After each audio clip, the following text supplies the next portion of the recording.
Eh bien, bonjour et bienvenue toujours sur le site dédié à la mécanique universelle, le site dans lequel j'essaie de démontrer que l'humanité évolue progressivement vers son ultime perfection.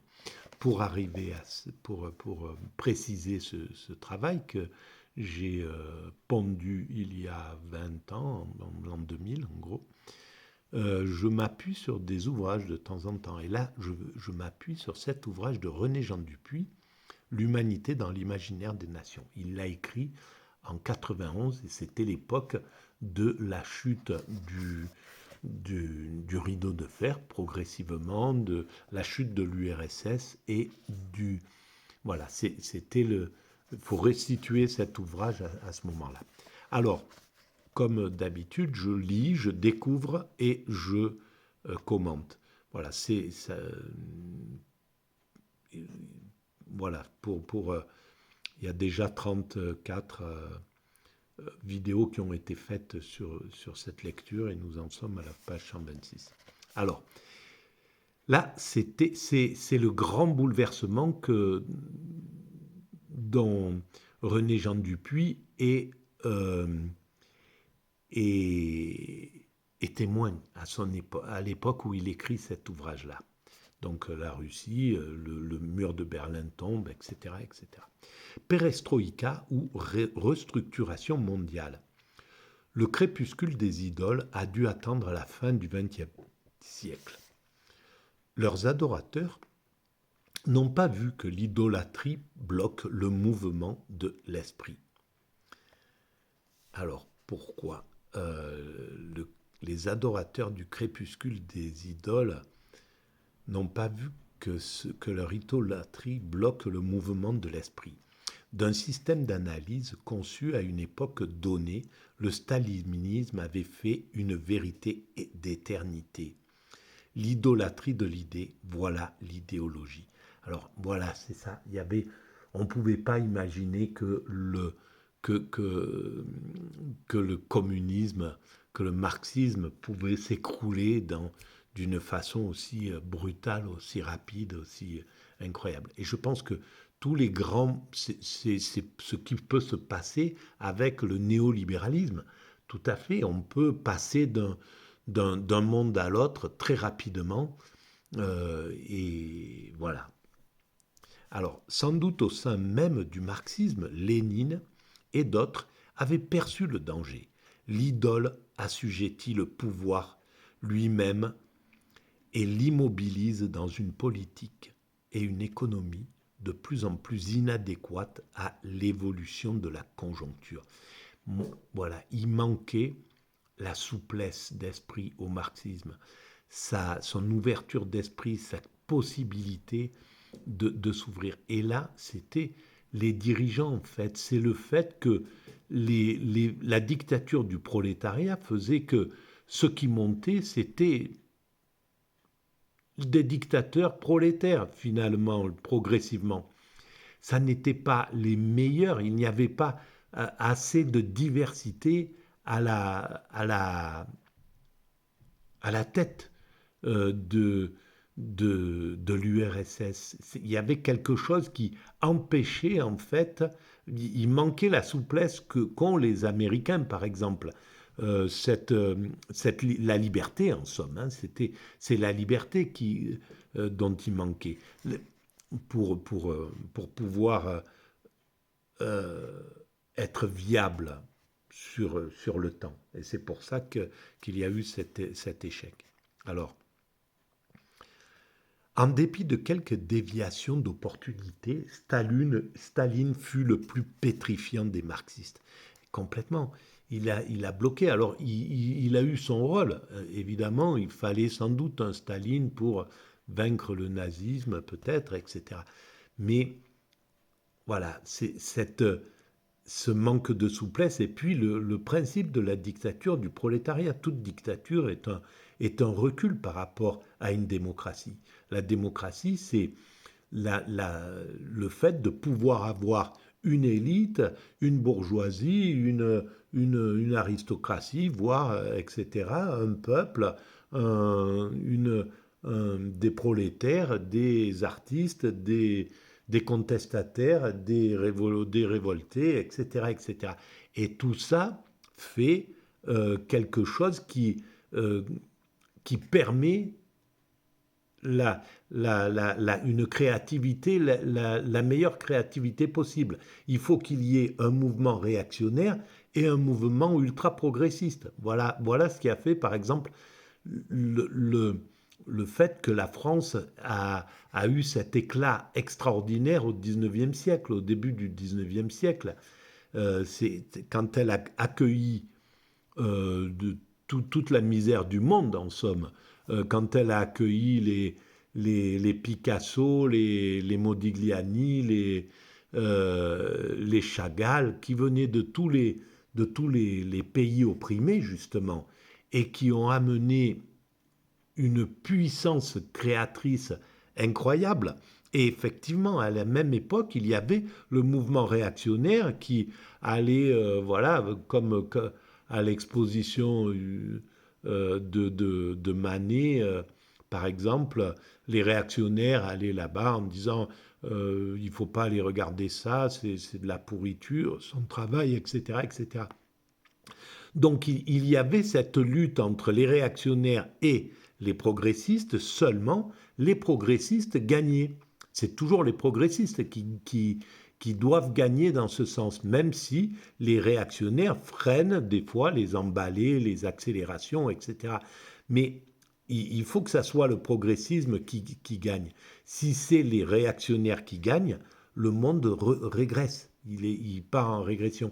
Et c'est sans doute le problème qui va se poser avec les Russes dans l'enfermement dans lequel on les a mis et dans lequel ils se sont mis. Donc le monde réactionnaire va faire que c'est l'étouffement l'étouffement il sera moins technique ou moins lié au marché, à l'idée du marché, il sera au niveau artistique. Et voilà, les Russes, l'URSS, quand elle a bloqué ses artistes, quand elle a bloqué ses sensibles, en somme, ils sont partis et ils sont venus ici. Et ils ont amené en France, en Amérique, etc., leur sensibilité. Et cette sensibilité a fait que la France au 19e siècle, elle était... tout le monde badait Paris, voilà, tout le monde badait la France. Et maintenant qu'on est un peu en réaction, qu'on est un peu de façon que le réactionnaire prend la place à cause des gouvernements qui sont pas assez sociaux, qui sont pas assez qui donnent pas assez au peuple. Donc le peuple se révolte et le peuple, quand il se révolte, il devient de plus en plus réactionnaire, malheureusement. Et donc c'est bien la faute des pouvoirs. C'est en étant l'ultralibéralisme et le problème de l'Occident sera le problème de l'Occident. Si l'Occident va en échec, si l'Occident va en régression, ça sera par son côté réactionnaire, par le fait que les dominants imposent du réactionnaire aux États-Unis comme en Europe, etc. Et si les réactionnaires prennent le pas sur le monde, eh ben, on part en régression. Et tout ça parce que les partages ne se font pas, tout simplement. Le néolibéralisme, c'est le partage qui a été rompu, c'est l'ascenseur social qui a été dévasté, c'est le peuple qui a été négligé, qui a été méprisé, etc., etc. Et on en a aujourd'hui une preuve flagrante de ce mépris. Et ça entraîne de la réaction et donc de la régression. Voilà. En dépit de quelques déviations d'opportunités, Staline fut le plus pétrifiant des marxistes. Avec la catastrophe économique, l'idole, détachée de son piédestal de crédibilité, s'écroule sous la poussée des foules. Voilà, exactement. Depuis la mise en œuvre de la perestroïka, le mythe Gorbatchev fait question. Alors, c'est là où il y a quelque chose, parce que c'était Gorbatchev. Et c'est là où, si on avait laissé Gorbatchev, et là les Américains, je pense qu'ils ont une responsabilité à mon sens, parce qu'ils ne voulaient pas, c'est comme ça que je l'ai vécu, moi, à cette époque-là. Ils ne voulaient pas de Gorbatchev, ils voulaient quelqu'un qui soit manipulable, qui soit, etc. Ils voulaient faire tomber, ils voulaient piller la Russie, en somme. Et donc, ils ont voulu faire monter, et à un certain moment, un homme politique, je ne sais plus lequel, quand il est allé en Russie, au lieu d'aller voir le chef d'État, c'est-à-dire Gorbatchev, ils sont allés voir Eltsine, qui était le maire de, etc. Donc ça voulait tout dire, ça voulait dire, voilà, celui qu'on adoube, c'est celui-là, c'est lui qu'on veut, et il était absolument manipulable, voilà, il était fasciné par le monde capitaliste, et donc il a pas pu maintenir en fait les valeurs du communisme, et chose qu'aurait sans doute pu faire Gorbatchev. Mais bon, c'est après les l'époque, c'est compliqué parce que peut-être qu'il y avait les réactionnaires qui étaient extrêmement forts et il fallait neutraliser ces réactionnaires russes, hein, qui étaient peut-être les communistes purs et durs qui ne voulaient pas d'un changement ou qui voulaient, etc. Et donc, voilà, les choses sont pas si simples que ça, mais enfin, quoi qu'il arrive, ce qui s'est passé, c'est ce qui devait se passer. Donc, est-il un bon Russe décidé à sauver la Russie, même au prix de l'évacuation du marxisme, ou léniniste virtuose a-t-il entrepris une transformation du système, quitte à en reprendre l'essentiel lorsque l'économie réformée soutiendra une nouvelle politique de puissance? Et voilà, c'est peut-être ce qui a fait peur les États-Unis aussi, cette chose-là. C'est-à-dire, est-ce qu'ils une fois qu'on aura sauvé l'URSS ou la Russie de sa crise, il ne va pas repartir dans une sorte de communisme, ou dans voilà, un léninisme différent. Outre qu'il n'y a nulle contradiction entre les deux hypothèses, il suffit de se reporter au livre publié en 1987 sous le titre Perestroïka par le secrétaire général du Parti communiste pour constater qu'il se pose lui-même en léniniste convaincu. Ah, voilà, il y a ça aussi. Alors, c'est là où c'est la complexité. On peut. Tout ce que je dis, c'est des approximations. Et tant qu'on n'est pas dans la confidence absolue de la politique, évidemment, il y a beaucoup d'injustice dans ce que je dis, parce que c'est intuitif simplement. Mais bon, ça a peut-être son intérêt. Alors, exposant les origines de sa politique de restructuration, il intitule un paragraphe Lénine, source idéologique de la perestroïka. Et à vous, Lénine est notre inspirateur, indiquant qu'il avait dès 1983 présenté un rapport préconisant des réformes qui fut alors repoussé. Il voulait déjà à cette époque-là, donc en 1983, apporter des réformes. Et bien voilà, les réactionnaires ont repoussé ces réformes-là. Et donc les Russes avaient eux-mêmes aussi leur responsabilité dans le changement brutal qu'ils ont vécu. Il montre que la situation économique et sociale de l'Union soviétique les rendait inévitables. Donc il avait une vision juste. Mikhail Gorbatchev a perçu que les démocraties occidentales sont assujetties à la communication. Se glisser dans ces réseaux, c'est maîtriser leur opinion publique. Dès son arrivée au premier rang, il s'y employa. Il reçut sa légitimité internationale des médias de l'Occident. Sauf que, voilà, ils n'étaient pas malins comme l'Occident. C'était pas possible. Il y avait, ils pouvaient pas vaincre sur le truc de la manipulation, de la perversion. C'était pas possible. Il fallait, oui, effectivement, un Staline pouvait arriver à manipuler un peu les Churchill, les Roosevelt, etc., etc., parce qu'il était dans des épreuves de force. À ce moment-là, évidemment, c'est possible. Mais euh, dans, dans, au, au, par la ruse, l'Occident est bien plus rusé que le monde, était bien plus rusé que le monde soviétique.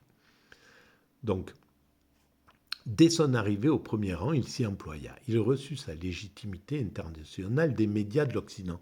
Oui, là, il y avait, tout le monde l'adorait, etc. Il y avait c'est ce qui s'est passé d'ailleurs avec, avec Poutine. Il a entrepris la même chose, il a compris il a pris la même stratégie seulement. Voilà, encore une fois, il n'a pas compris qu'il avait affaire à un Occident, et l'Occident, il est plus rusé, plus violent. Voilà, comme l'a dit Sarkozy, l'Occident, c'est un violent naturel. Depuis 600 ans, il est dans cette violence. Donc, l'éthique, si on a un peu d'éthique, ça marche pas. Voilà. Et même Poutine, il venait avec l'éthique ancienne de l'URSS.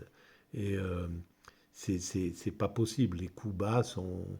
Il manquait de ce genre de choses-là. Et d'ailleurs, voilà, les coups bas ont plu jusqu'à ce qu'il développe lui-même la perversion qu'il lui fallait pour pouvoir survivre à ce monde. Dès son arrivée au premier rang, donc, il fut alors en mesure d'assigner deux objectifs à ses relations avec l'Ouest, compensés par les avantages tirés des opérations médiatiques, des concessions stratégiques qui demeurent limitées. Empêcher le monde libéral, grâce à cette popularité, de récupérer à son profit l'échec de l'économie socialiste. Chose qu'elle a fait, quoi qu'il arrive, avec Eltsine juste après. Voilà, donc tout était compris, mais sauf la finalité. On a mesuré l'ampleur de son succès lors des événements de Roumanie en décembre 1989, quand des gouvernements de l'Europe occidentale ont souhaité une intervention soviétique pour aider la révolution que les partisans de Ceausescu semblaient menacer. Donc c'est l'intervention soviétique ont aidé la révolution. Ça, c'est incroyable. Ce qui représente un changement radical de l'image de l'Union soviétique en Occident. Pour l'apprivoiser, il convient de lui offrir celle d'une Russie convertie aux valeurs et aux institutions occidentales. Dès lors que cette politique fait disparaître l'ennemi, l'OTAN peut sembler ne plus avoir de raison d'être. On en était là à cette époque-là. C'est là où il y a quelque chose qui s'est passé. Donc tout était déjà posé à cette époque. La neutralisation de l'Europe et le découplage américain devrait s'effectuer non dans un climat de victoire diplomatique des soviétiques, mais dans celui de la réconciliation entre l'Est et l'Ouest. Cette politique harmoniste se concilie ainsi avec une remarquable continuité dans la poursuite des objectifs traditionnels de l'URSS. Et c'était le passage en douceur qui était visé, évidemment. Et là, je pense que l'Occident ne voulait pas de ce passage en douceur. Et simplement parce qu'il y avait une résistance aussi. Il fallait neutraliser ces ex-communistes radicaux russes qui ne voulaient pas lâcher prise. Donc, il fallait anéantir cette chose, ce qui a été fait d'ailleurs par Eltsine, à mon sens. Jouant de sa faiblesse avec une habileté évoquant celle de Talleyrand au congrès de Vienne, Mikhaïl Gorbatchev tente d'inciter les États-Unis au découplage que ses prédécesseurs ne pouvaient obtenir en montrant leur force. Il voulait faire tomber l'OTAN par la force, l'URSS, et Gorbatchev a voulu la faire tomber par la diplomatie. Et alors, on voit ce qui se passe aujourd'hui avec tout ça. À Malte, fin 1989, il a obtenu de George Bush un accord de principe sur la transformation des pactes militaires en accords politiques. Voilà, c'est-à-dire on tombe le pacte de Varsovie, le pacte militaire, c'est l'association militaire de l'Europe de l'Est, et en face, on avait répondu avec l'OTAN, le pacte, voilà. Et donc là, Gorbatchev voulait qu'on fasse tomber ces deux entités violentes, en somme, qui étaient là, pour aller vers quelque chose de pacifique. Il fallait montrer vraiment de la bonne volonté des deux côtés. Ce qui n'empêche pas Gorbatchev, au moment de la dissolution du pacte de Varsovie, en février 1991, d'effectuer à l'occasion de la guerre du Golfe une active rentrée diplomatique en démontrant au monde arabe et aux Américains que ces derniers n'étaient pas les seuls à jouer un rôle au Proche-Orient, région très importante dans la vision traditionnelle de Moscou. On mesure la multiplicité des affaires auxquelles doit faire face un pouvoir qui s'efforce d'alimenter ses magasins, de contenir les forces centrifuges en travail au sein des républiques soviétiques et qui ne peut dissocier ses politiques de celles qu'il conduit au plan mondial. Le jonglage était énorme. Là, c'est là où on voit quand même que ces dominants politiques, il leur faut une assise hallucinante. Il leur faut un sang-froid, donc ils ont tous les défauts de ces qualités, mais ils ont les qualités aussi de ces défauts. Et c'est clair que pour gérer des situations aussi intenses, il faut... c'est très très compliqué. Et je pense que d'ailleurs, il était peut-être trop doux, trop idéaliste, Gorbatchev, pour pouvoir assumer tout ça. Et peut-être qu'il avait trop de pression entre les oppositions. Et comme ce n'était pas un violent, il fallait c'était difficile de maîtriser ces excès, quoi, hein, les libéraux, ceux qui voulaient partir dans un libéralisme absolu et ceux qui voulaient revenir à un régime communiste. Voilà. Or, sur ce dernier point, on assiste à une transformation radicale du discours soviétique. Naguère encore, l'accent était mis sur les contradictions des systèmes socialistes et bourgeois et sur l'impossibilité de concevoir une communauté internationale en raison des conflits de classe entre États. Et là, on voit que les choses se déroulent, quoi. Quand on regarde ça et qu'on voit ce qui se passe aujourd'hui, on voit toutes les continuations, la logique, les logiques et donc ce qui se profile à la sortie de ce conflit, de cette guerre, etc. Tout est... On se rend compte qu'on est dans un grand fleuve, que l'humanité, c'est un grand fleuve qui passe comme ça, qui, voilà... cette chute du mur devait tomber, mais il devait exister ce mur, le communisme devait exister, l'expérience communiste, etc. Le retour au capitalisme forcené devait exister, ce qu'on vit, et la guerre devait arriver en Ukraine, et à la sortie de tout ça, on doit avancer vers quelque chose. On est bien d'accord que l'ultracapitalisme est fini, qu'il ne convient plus au monde futur avec les changements climatiques, avec tout ça. Donc on doit passer des caps. C'est là l'eau de ce grand fleuve va buter contre des rochers, c'en est un, celui qui est là, et elle est en train de le déstabiliser, ce rocher qui est la guerre OTAN Russie en Ukraine.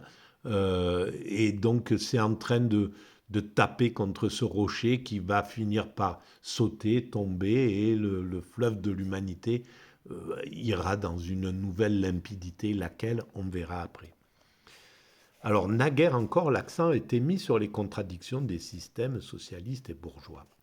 Aujourd'hui, au contraire, on met l'accent sur la primauté des valeurs universelles de l'humanité. Voilà ce qui commençait à venir là.